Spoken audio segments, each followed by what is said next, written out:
Thank you for tuning into Abundant Moments. In 2 Chronicles chapter 20, we have an account of a king by the name of Jehoshaphat. Now, aren't you glad that's not your name? But King Jehoshaphat had a very small army, and he had three vast, great armies that were coming against him all at once.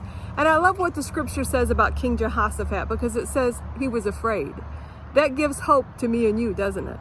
Because many times we face things where we feel afraid. We're fearful. We get a report from the doctor and all of a sudden the first thing we do is feel fear. Or we're trying to do something at work and all of a sudden we feel fear because we think, oh, I did something wrong. Oftentimes we are faced with things just like this. And King Jehoshaphat, when he felt the fear, when he was afraid, he set himself apart to seek the Lord. He decided, I'm afraid, I don't know what to do, so I am going to seek the Lord.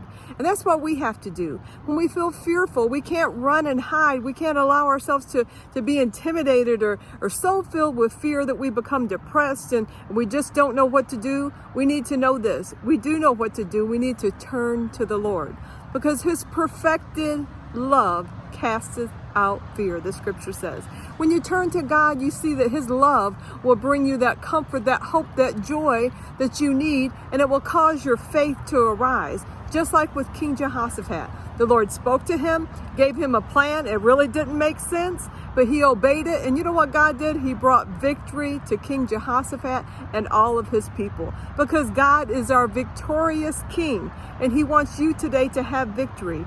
So the next time you feel afraid, you get a bad report or whatever goes on in your life, that fear comes in, turn to the Lord. Turn to him. Allow him to bring you that peace, that comfort. Allow his love, his perfective love, to cast out your fear. Thank you for tuning in.